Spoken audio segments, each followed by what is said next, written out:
prepared to write a paper about the show.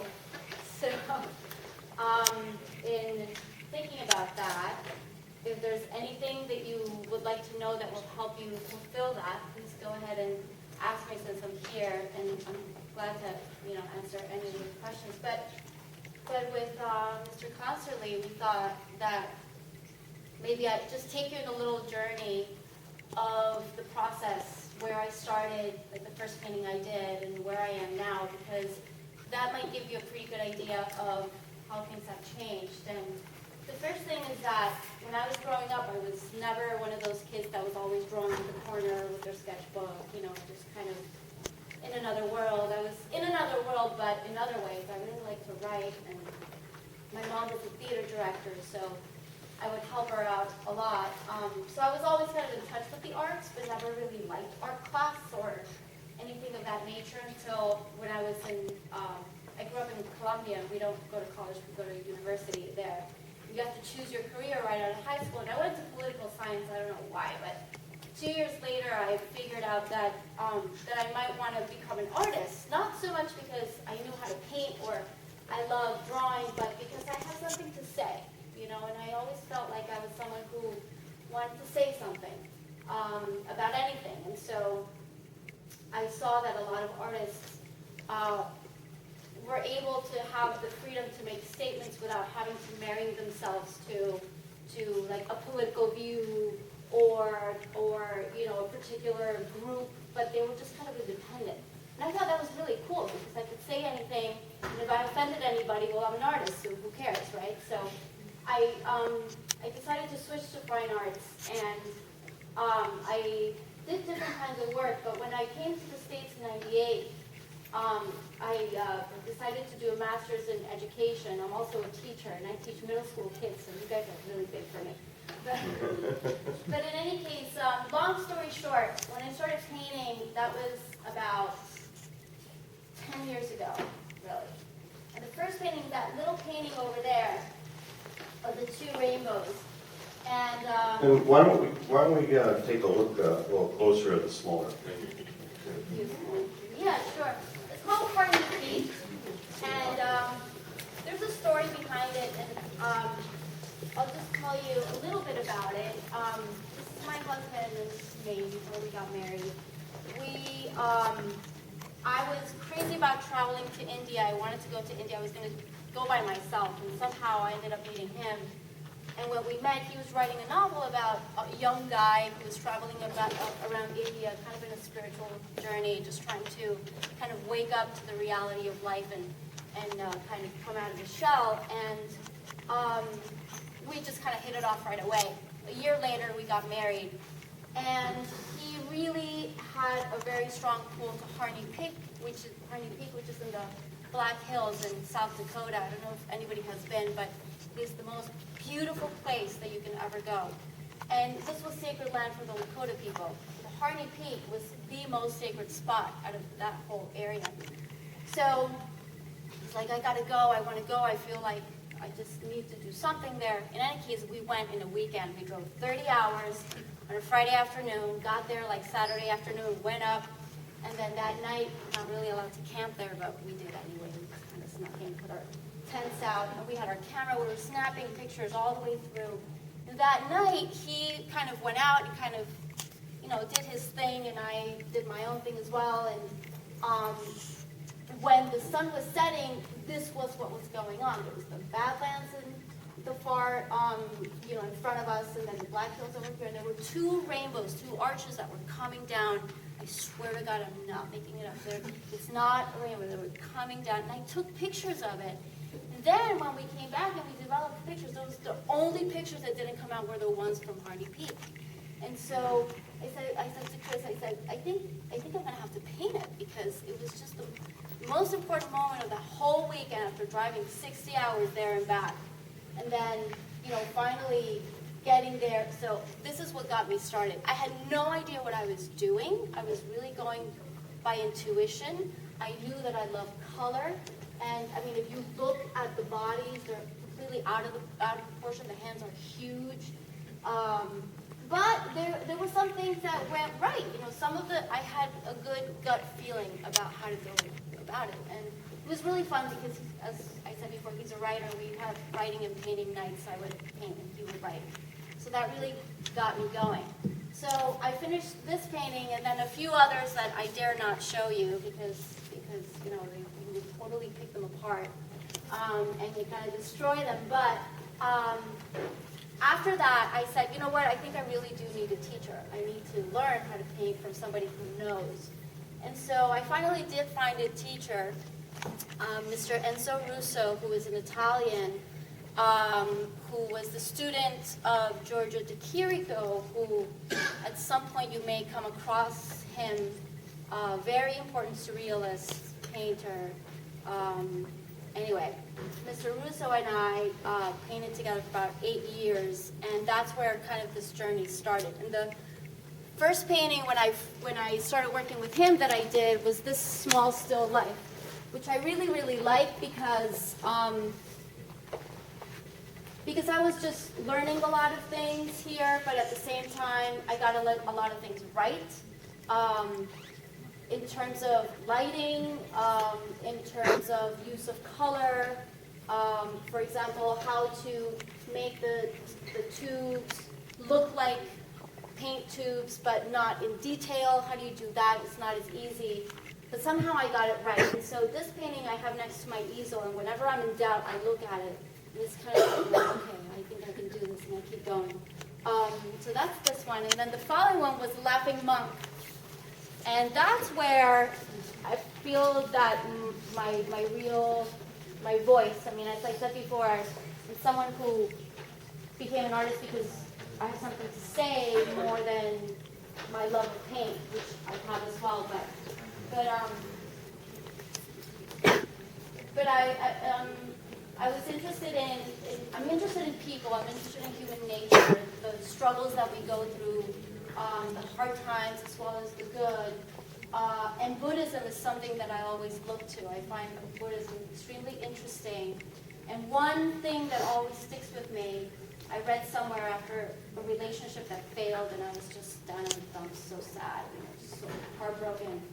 And there's a Buddhist nun that wrote a book called When Things Fall Apart. And when I was reading that book, it said, you know, when things are falling apart in your world and you have nothing, if you sit down in silence, if you quiet your mind, you stay there for a while, you will see that the world will not fall. The ceiling will not fall. Everything will be okay. And underneath it all, there's joy.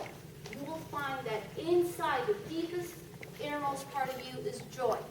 And so I put it to the test, and with good results, thank God. So I decided to do this painting. He's the Laughing Monk. He's a Buddhist monk. He was laughing his head off.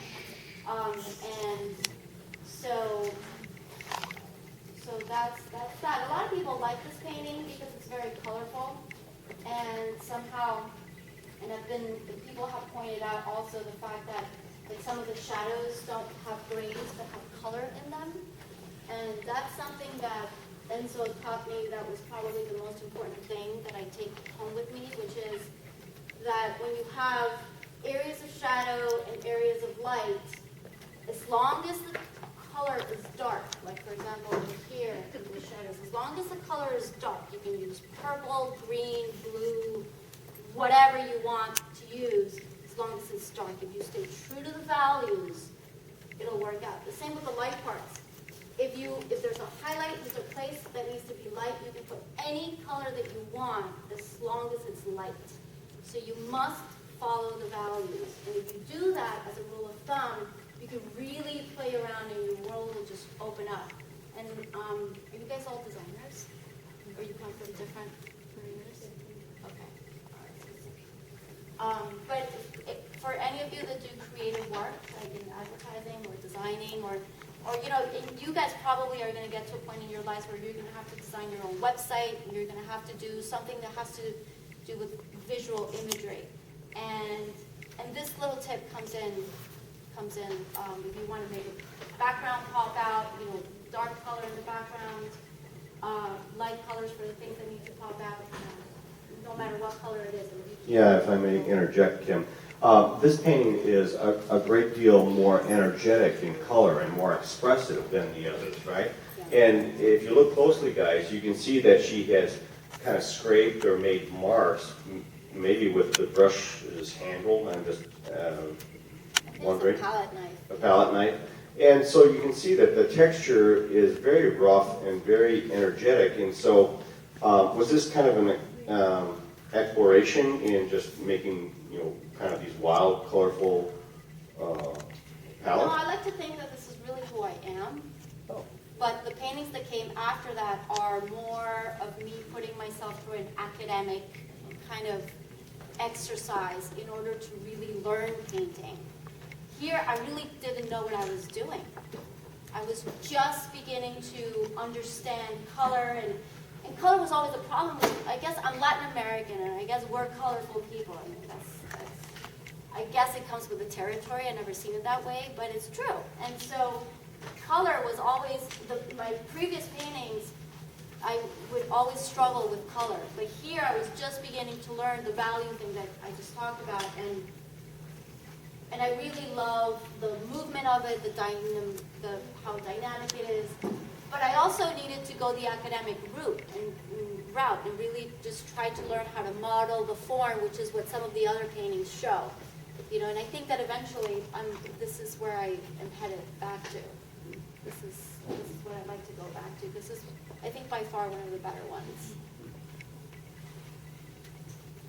Yeah, so, I mean, I don't know if anybody wants to say anything, or if you're thinking about what you're going to write on that paper.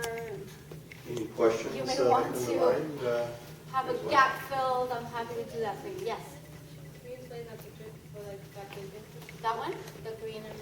Sure. The three ladies are different stages of life: childhood, motherhood, and cronehood, or the wisdom stage, old age. The flowers in the hair are three lotus, or they're lotus flowers. They're budding, they're in full bloom, and then the other side they're dry. So it talks about stages of life and the pattern of life itself. We all go through this pattern. You guys are young and beautiful right now, but you will not be in about 70 years. You'll still be beautiful, but not so young. And same with me. You know, Pete and I are getting up there now. But then the pattern at the top is it's a really interesting pattern because, I mean, raise your hand if you have that pattern in your bathroom or your kitchen or your mother's kitchen. I mean, you've seen it everywhere, the design world, so much so that we don't even think about it. But is it a Greek pattern? Even more, it's called the Greek key, but also you find this pattern in ancient China, going back thousands of years. And the first time this pattern caught my eye, I was in a museum in Santa Marta, Colombia. I was looking at the work of indigenous people. And they use this pattern too. And I was at the Met one day in some talk, and the woman who was talking about this pattern pointed out that this is something called a spontaneous design. And it's a design that it's called spontaneous because it sprang up in different parts of the world thousands of years ago at the same time, like in different places. So it's something that human beings kind of came to invent out of intuition. So this pattern that we see everywhere, it's as old as humanity itself. And there are others like it. And so being as old as humanity itself, it's as old as the pattern, as the living pattern of childhood, womanhood, and old age, and the same for men. So that's why I put those two together. Terrific, and it seems as though that you're operating on the same themes when we have the painting right next to it. Yeah, all of my paintings have to do with human nature. You know, what happens inside of us, and that's the inner landscape. That's what I'm most interested in. And here, I mean, obviously, that's Enzo, by the way, my teacher and friend. He's looking into the mirror. There's this little boy looking back at him. And, I mean, I've heard people say, because of the hourglasses at the top, that he's getting old, he's looking back and he's kind of reminiscing, he's sad because time is running out, and some people will say that. I was thinking, the child inside of you is never gone, is always there. But it's as open to interpretation as many people as they see it. So, I'm owner of my own opinion, but you guys have probably, you may see something different. And the hourglasses just refer to time. And I'm really interested in using designs like this one and that one as just part of the play in the painting itself. I noticed there was a little collage element on the book cover.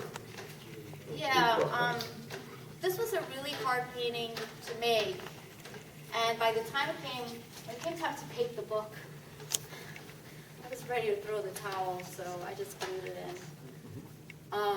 But it works really nice. Yeah, thank you. Yeah, it does work. And it's Kafka, the Metamorphosis. I don't know if you've read any of the Kafka books, but the Metamorphosis is really interesting, and it's a man who morphs into a cockroach, and he won't come out of his room. And it's really just a very decadent, kind of heart-wrenching piece of literature. And so I thought it was appropriate to put it there because, with age we change, there's a metamorphosis that happens much more slowly, and, hopefully we don't turn into cockroaches, but still, the change is there, and so I thought it was just appropriate. Yeah. And any other questions for Kimberly Raisbeck? You want to address some of these paintings on this wall? Sure. So, this one over here, this is the most recent one. I just finished this literally like a month ago. And I still want to take it home and work on it, but I don't know if any of you are familiar with Carl Jung and the archetypes that he came up with. Carl Jung was a psychologist who followed Freud, and he came up with something really interesting, which are the archetypes, and they're really kind of ways of describing aspects of ourselves. And there's one archetype called the archetype of the wild woman. And I think for every female in particular, and this applies to guys as well, but they have their own archetypes going on. For females as well, I think this is an archetype that every woman should know about, because throughout history, our power has been taken away from us, and only in the 20th century have we been able to recover it. And I think that at this point, with so many freedoms that have been finally granted to us, the freedoms that we are entitled to, we ought to take our own power and find out what it is exactly that we are meant to do and how it is that we are meant to use it. Because women are really the center of society.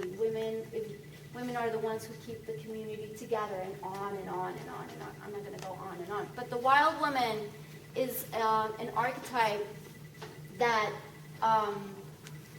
I learned about it by a woman who describes archetypes through fairy tales.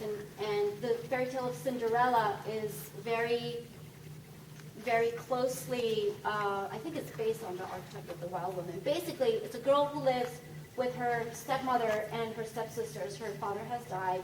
Stepmother and stepsisters are cruel, bad, right? They live in the woods, and the fire goes out. And the stepmother decides to send the girl out into the woods to fetch more wood and to fetch fire. I mean, the whole idea is that this girl had to go out into the woods to get the fire. But the fire is not so easy to get, because the fire is inside the hut of a woman who's a witch, and she's really powerful, and she's not very nice. And so the whole story is how this girl is going to approach this wise old witch woman to get the fire back. Turns out that the girl's mother, before dying, had given her a little doll. And the little doll, she asked her to always keep in her pocket. The doll was exactly dressed like her. The doll is the girl's intuition. So when the girl goes to look for the fire, she takes her doll in her pocket, and she doesn't know the way, but she's in the woods trying to find how to get to this place, and whenever there's a fork in the road, she asks the doll, her intuition. Her intuition leads her to the house of this woman. When she gets there, the woman asks her, I forget what she asks her a really tough question, totally stresses her out, this girl. And so before answering, she gets in touch with her intuition. She asks the doll, what shall I say? And the doll just tells her to say, I'll do whatever you want. I just need the fire. I'll do whatever you need. So the witch is like, ha ha ha, you'll do whatever you want, huh? Well, I want you to do my chores for me. Well, the girl, long story short, spends a week in the woman's house, washing her dishes, sewing her clothes, smashing poppy seeds that she needed for something, I forget what it was, but doing all of her chores. The interesting part is that through this process of doing the woman's chores, she is learning how to be powerful. She is recovering her powerful in the act of doing, in the practice of it. And eventually, she does them all fine, and the woman says, okay, well, I guess, you're worthy. So she gave her the fire, and she said, this fire that I'm giving you, which is really her own inner wisdom, her own self-respect, and her own knowledge that nothing can be taken away from her. So she says to the girl, I'm giving you this fire. No one can ever take it away from you. You can't give it away. That's your secret. So this woman goes back, this girl goes back into the woods, back to her house. The mother, the stepmother, the sisters can't believe it when they see her again. They're like, oh my God, we thought we had gotten rid of her, but here she is. And then everything changes for the girl. The girl all of a sudden, in Disney, she marries the prince and finds happiness. In this fairy tale, which is actually around Eastern Europe, in this fairy tale, the girl is okay. She's able to cope with her life and not be pushed down and stepped down on. So that's kind of the story. This is my interpretation of it. The girl, then, her is as an older woman, and then the wiser woman who is playing the music and kind of leading the whole dance. And so here, she's playing the music, she's dancing, and she's kind of singing. My own interpretation of that. That's her. Any comments about that? And then these two last ones, that one over here is Chris, as I described before, he's my better half. When we first got married, Chris hadn't finished his novel, and he was very unhappy in his job. And so I said, well, why don't you just quit and just figure out what it is that you really want to do, because just don't do this for the rest of your life. And so he quit, and when I asked him, he's like, well, I think I want to go to Peru for 4 months and finish my novel. And he was born in Peru, but had never been there since. So I said, if that's what you really want, go ahead and do it. Just go write your book and just come back to me, a better man. And so I went to visit him while he was there, and I went to Cusco, which is a beautiful, beautiful city, very, very sacred town at the top of the Andes Mountains. And when I got to the airport, I couldn't find him because I hadn't seen him in a while. And his beard was long, his hair was long. He looked like someone who had been lost in the jungle for a while. And I finally picked him out, this dusty, pirate-looking guy. I'm like, oh my God, that's you. So that's him, kind of lost in the jungle. I had to make a picture. And then on that same trip, met this guy. This is Lorenzo. Lorenzo is part of a tribe called the Queros. The Queros are people in Peru who have a good story because when Spaniards came to South America hundreds of years ago, they knew they were coming. And they were very smart. They said, if we let these people take us, they're going to destroy our culture, they'll destroy our religion, we will be done. So they said, we're out of here. and they literally head for the hills. They went to the highest peaks, hid there for 500 years. And in the 70s, their tribe, as well as others that had done the same thing, like the Cogis in Colombia, they had prophecies that indicated that in the 1970s, they needed to come out into the world because they had a message that they needed to spread. They call us the little brothers. They are the older brothers. The Kogi do. The Keros don't, but they kind of have the same ideology. And it's really about, the message is really about, hey, look, we need to start taking care of our planet. We need to stop deforesting our Earth. I mean, it's a very ecological planet that is very much in tune with the hippie wisdom that came about in the 70s. It's all very coincidental, but they had prophecies about this. And so this is one of them. Loren's a very nice guy. I got to meet him and spend a few days with him, and got to have a few beers with him. I think that he had one too many when I took this picture and then made the portrait. Yeah, so I guess that's it. That's my story. That's terrific, Kim. Any questions or comments about the work? Okay. Well, thanks so much, Kim, for taking time to have a little speech here. Okay, thanks.